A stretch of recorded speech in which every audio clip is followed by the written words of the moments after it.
గౌతమ్ గారు నమస్తే సార్. నమస్తే అండి.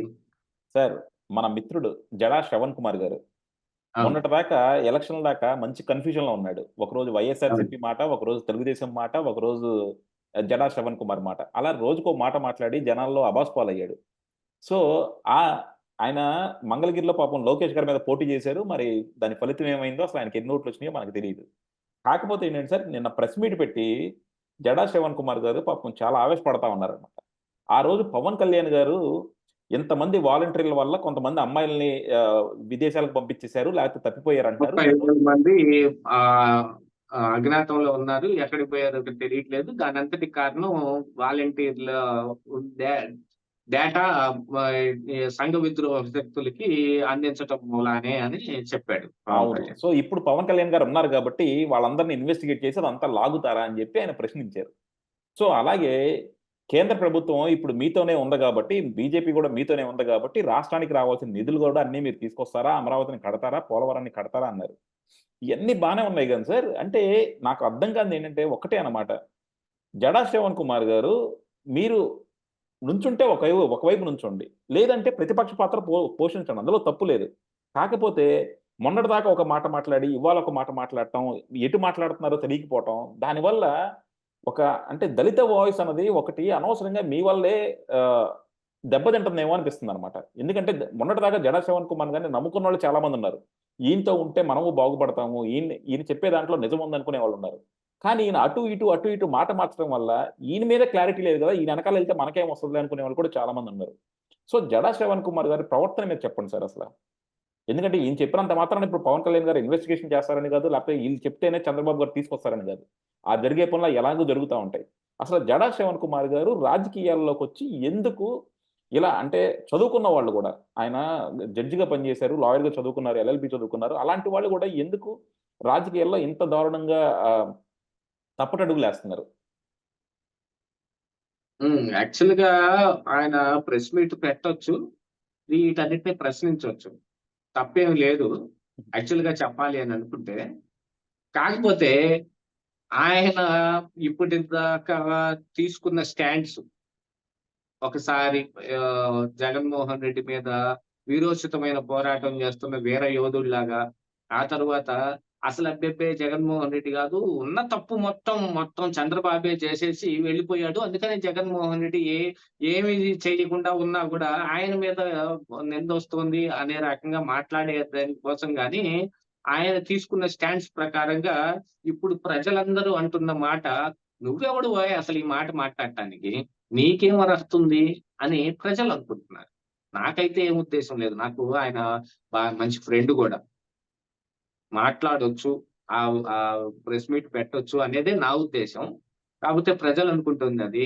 కానీ నిన్న ఈ ప్రెస్ మీట్ యొక్క సారాంశం ఏమిటి అనేది ఒకసారి మనం చూసుకుంటే, ఇది కేవలం ఎత్తి పొడుపు ప్రెస్ మీట్ మాత్రమే.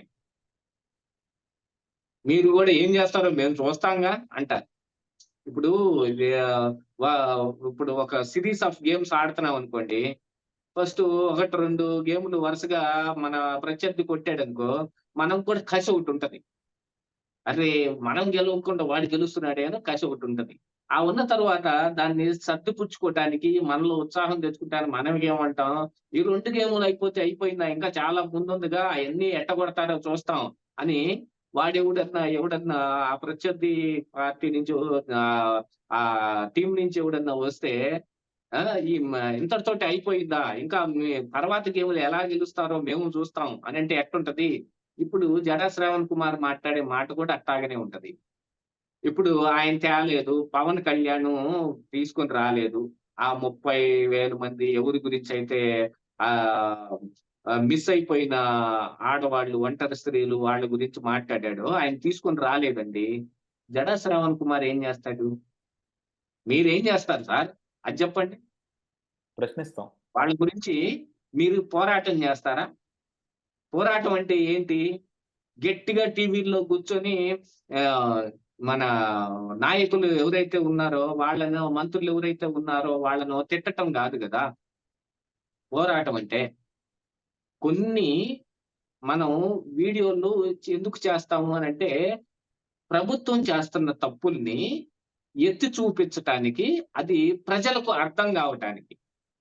ఇప్పుడు 33,000 మందిని తీసుకురాకపోవటం ప్రజలకు అంతగా బాగా నష్టం పరిచే అంశం ఏదైనా ఉందా?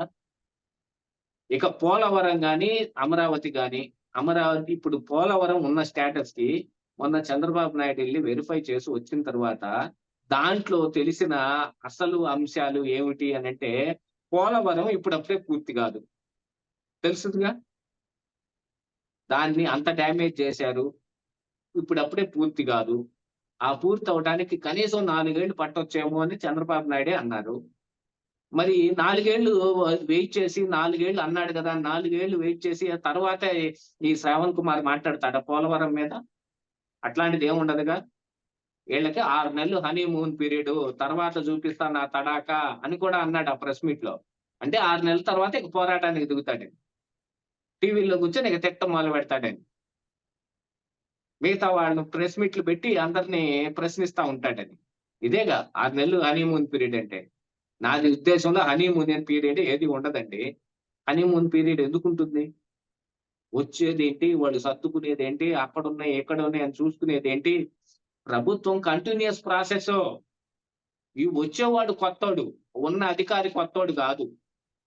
ఆ ఉన్న అధికారి రాగానే వివరించి చెప్పమంటే 2 రోజుల్లో మొత్తం వివరిస్తాడు. ఈళ్ళకి హనీమూన్ పీరియడ్ ఏంటి? ఈళ్ళేమన్నా ఆడతా, పాడతా, చట్టా పట్టాలేసుకొని తిరగటానికొచ్చారా ఏంది? అసలు ఆ అనుభవం గాని, దాని మీద పరిజ్ఞానం గాని లేకుండా వీళ్ళసలు ఎందుకు రాజకీయ పార్టీలు పెట్టారు? హనీమూన్ పీరియడ్ ఉండదు.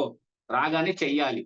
అందున 40 సంవత్సరాలు ఎక్స్‌పీరియన్స్ ఉన్న చంద్రబాబు నాయుడుకి ఇంకా అసలుండదు హనీమూన్ పీరియడు. ప్రశ్నించదలుచుకుంటే ఇప్పుడే ప్రశ్నించు. పవన్ కళ్యాణ్ ఆ 30,000 మందిని ఎట్టా తీసుకొస్తాడు అనంటే, దాటిపోయిన వాళ్ళు ఎలా తీసుకురావటం కుదురుద్ది? అయితే కర్ణుడి కథ ఒకటుంటది చూడండి. కర్ణుడు రథం వేసుకొని వెళ్తూ ఉంటే, ఓ చిన్న పాప నెయ్యి గిన్నె ఒకటి పట్టుకొని వెళ్తుందంట. రథంలో గుర్రాలు అదిలిచ్చిన సౌండ్‌కో, లేపోతే రథం వస్తున్న దానికో పాప దడుచుకొని నెయ్యి కింద పడేసింది. గిన్నెలోంచి నెయ్యి మొత్తం కిందకి పోతే, కర్ణుడు రథం ఆపి, ఆ పిల్ల ఏడుస్తూ కూర్చుంటే, పిల్లను ఓదార్చే పనిలో సరే సరేలేమ్మా ఏడవకు మాకు. నువ్వు నా వల్ల నీకు కొంచెం నష్టం జరిగింది గాబట్టి, ఈ నెయ్యి బదులు నేను వేరే ఇంకా ఎక్కువ నెయ్యి ఇస్తాను రా అంటే, నాకొద్దు నాకు ఆ నెయ్యే గావాలి లేపోతే మా అమ్మ కొట్టిద్ది అని ఏడుస్తుందంట. కాదమ్మా! నీకింకా ఎక్కువ నెయ్యిస్తాను. కావాలంటే నేనే మీ ఇంటి దాకా వచ్చి మరీ చెబుతాను. నేను నెయ్యి పారబోసుకుంటే నేను వేరేదిచ్చానని. నువ్వు లేచి రా ఇక్కడ ఏడుస్తా కూర్చో మాకు. రా నీకు వేరేది ఇప్పిస్తాను అనంటే, కాదు నాకేది ఆ నెయ్యే కావాలి అనంటే, అప్పుడు కర్ణుడు అక్కడున్న భూమి పెళ్ళాన్ని మొత్తాన్ని తీసి గట్టిగా పిండి ఆ నెయ్యి తీశాడు. అందుకని భూదేవి ఆయనకు ఒక శాపం ఇచ్చింది. ఏదైనా భూమిలోకి అర్పితం అయిపోవాలే గాని, తిరిగి పొందటం నేనిస్తే తీసుకోవాలి తప్ప, మీరుగా నా దగ్గర నుంచి లాక్కోకూడదు. అందుకని నీకెప్పుడైనా సరే ఏదైనా ఒక ఆపత్కాల సమయం వచ్చినప్పుడు, భూమి మీద నువ్వుంటావు గదా! నీకు నా శాపం అప్పుడు వర్తిస్తుంది. నీకు ఎక్కడున్నాడు అక్కడ భూమిలోకి దిగబడిపోతావని. అందుకనే చిట్ట చివరి కురుక్షేత్రంలో కర్ణుడి రథం ముందుకి సాగకుండా భూదేవి అక్కడ రథాన్ని కూల్చేసింది. ఆడ కిందకు నొక్కేసింది. భూమిలోకి లాగేసింది. రథం లేని కర్ణుడు ఆడ దాన్ని రథం దిగబడిపోయిన చక్రాన్ని ఎత్తుకుంటుంటే ఆహ్, మరి అర్జునుడు బాణం వేశాడనేది కథ మహాభారతంలో ఉంది. మరి ఇప్పుడు కూడా అలాగనే గదా! ఇప్పుడు ఈ నెయ్యి పిండే కార్యక్రమాన్ని ఈయన చేస్తాడా? ఆ 33,000 మందిని తీసుకురావటం అనేది కొంచెం కష్టమైన మ్యాటరే. ఆ విషయం జడా శ్రావణ్ కుమార్‌కి కూడా తెలుసు. జడ్జిగా పనిచేసాడు గదా! దొంగతనం కాబడిన వస్తువు అమ్మబడి, సొమ్ము చేయబడి, అది ఖర్చు కూడా పెట్టబడిన తర్వాత, ఆ దొంగ దగ్గర నుంచి మనం ఆ సొమ్ముని రికవరీ చేసి ఇవ్వలేం. జడ్జి కేవలం వాడికి శిక్ష మాత్రమే ఏయగలడు తప్ప, దాన్ని రికవరీ చేసి ఇవ్వలేడు. అలాగా ఈ 33,000 మంది అంశాన్ని అసలు అందుకే ఎత్తుకుంది. అందులో గూడా ఒక దురుద్దేశం ఉంది జడా శ్రావణ్ కుమార్‌కి. అతనెటూ తేలేడు. ఆ తర్వాత మనం అతని మీద ఎగిరెగిరి పడొచ్చు. ఇంకా అంశాలు చాలా ఉన్నాయండి. రాష్ట్రం అంత సునాయాసంగా నడిచే పరిస్థితుల్లో లేదు ఈ రోజున. స్పెషల్ స్టేటస్ ఆ అంశంలో మాట్లాడొచ్చు. మిగతా నిధులు తెచ్చే అంశంలో మాట్లాడొచ్చు. అప్పులు, అప్పులు తెచ్చి రాష్ట్రానికి ఇన్ని తిప్పలు పెట్టిన జగన్మోహన్ రెడ్డి ఈ అప్పులు ఎలా చేశాడు అని ప్రశ్నించిన వాళ్ళు తిరిగి అప్పులకు వెళ్ళారని అనుకోండి, ఆ అప్పుల మీద ప్రశ్నించొచ్చు. అభివృద్ధి చేసి మేము రాష్ట్రాన్ని నడుపుతాం, సంక్షేమం ఇస్తాం అని ఏ రోజైతే చెప్పారో, ఆ అభివృద్ధి చేయకుండా అప్పులు తెచ్చి సంక్షేమం చేస్తుంటే అప్పుడు ప్రశ్నించొచ్చు. ఇంకా అవన్నీ జరగలేదు గదా! ఇంకా కేవలం ఒక నెల గూడా గడవలేదు. ఇప్పుడు కొంతమందికి వచ్చిన డౌటు వాలంటీర్‌లతోటి మళ్ళీ పెన్షన్ ఇప్పిస్తాడా చంద్రబాబు నాయుడు వచ్చే 1 తారీఖుకి అని. ఆయన ప్రమాణ స్వీకారం చేసిందే 12వ తారీఖు. మంత్రులందరూ వచ్చి చాంబర్‌లో కూర్చుంటుంది. ఇవాళ, రేపు, నిన్న ఈ 3 రోజుల్లోనే జరుగుతుంది. ఇంకెప్పుడు వీళ్ళు దాని మీద చేసి రేపో, ఎల్లుండో తెచ్చేటట్టు. అసలు వారం రోజులు గడవక ముందే వైఎస్ఆర్ కాంగ్రెస్ పార్టీ, తెలుగుదేశం పార్టీ మీద గవర్నమెంట్‌లోకొచ్చిన తర్వాత ఏమీ చేయట్లేదనే ప్రచారాన్ని మొదలుపెట్టి చూడండి.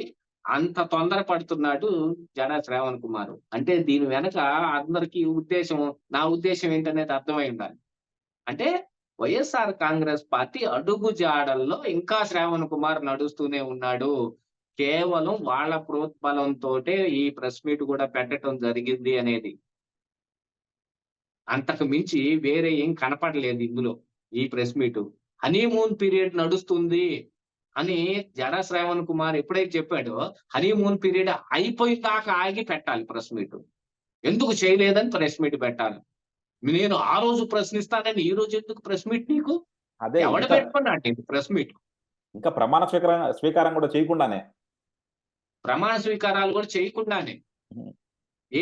ఆ మంత్రి ఆఫీస్‌లో గూడా వచ్చి కూర్చోకుండానే ప్రెస్ మీట్ పెట్టి, నేను ఆ రోజు ప్రశ్నిస్తాను. ఎందుకు ఆ రోజు ప్రశ్నించేది? ప్రశ్నిస్తానని నేను ఈరోజు చెప్పేది ఎందుకంట? ఆ రోజే ప్రశ్నించు డైరెక్ట్‌గా. నేను ప్రశ్నిస్తానని ఆనాడే చెప్పాను అని మళ్ళీ ఆ రోజు మొదలు పెడతారన్నమాట ఈళ్ళందరూ. హ్మ్. ఏం లేదు వైఎస్ఆర్ కాంగ్రెస్ పార్టీ వెంటనే వీళ్ళేమీ చేయట్లేదు. టీడీపీ నాయకులు అధికారంలోకి వచ్చారు గానీ, వాళ్ళు ప్రజలకు అసలు ఏమి చేయట్లేదనే ఒక దుష్ప్రచారాన్ని ఇప్పుడు సోషల్ మీడియాలో హెవీగా చేయటానికి వాళ్ళు ప్లాన్ చేసుకుంటున్నారు.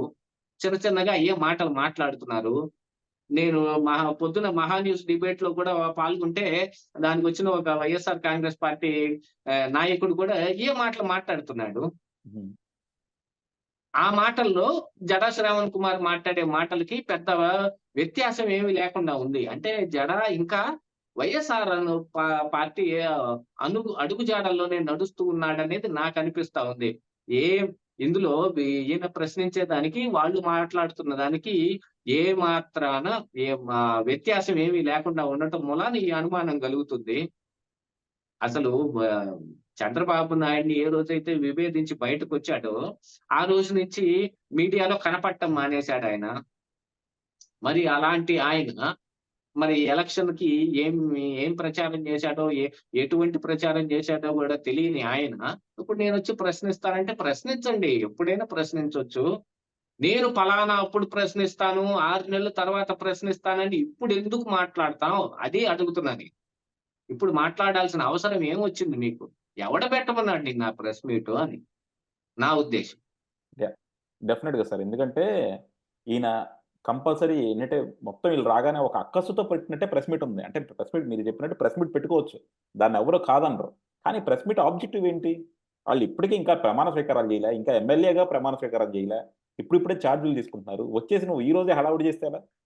ఇంకా ప్రోటెం స్పీకర్‌నే ఎన్నుకోలా. ఆయన రాలేదు. ఆయన ప్రమాణ స్వీకారం చేయించలేదు. స్పీకర్ ఎన్నిక జరగలేదు.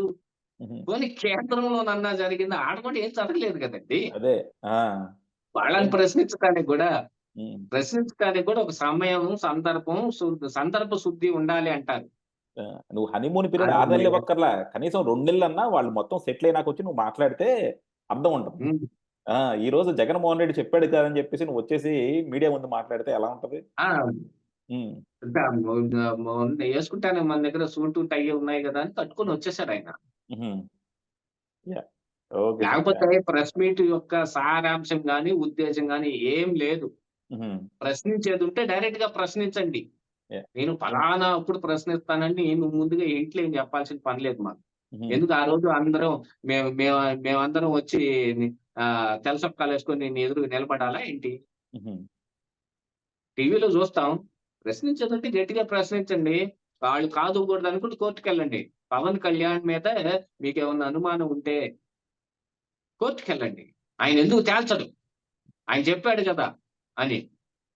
రాజకీయ నాయకులు 200 మాటలు చెబుతారు మరి ఎన్నికలొచ్చిన సమయంలో. మోడీ చెప్పలేదా? మోడీ ఏం చెప్పాడు? ఈ కాంగ్రెస్ పార్టీకి అధికారం ఇస్తే వాళ్ళు హిందువుల ఆడవాళ్ళ మెడల్లో ఉండే తాళి కూడా తీసుకెళ్ళి ముస్లింలకి ఇత్తారని చెప్పాడు. యాహ్! దాని మీద దాని మీద ఎళ్ళొద్దా? హ్మ్. దాన్ని అయన్నీ ఆ వ్యాఖ్యలన్నిటిని చూసి చూడనట్టుగా వదిలేయాలి.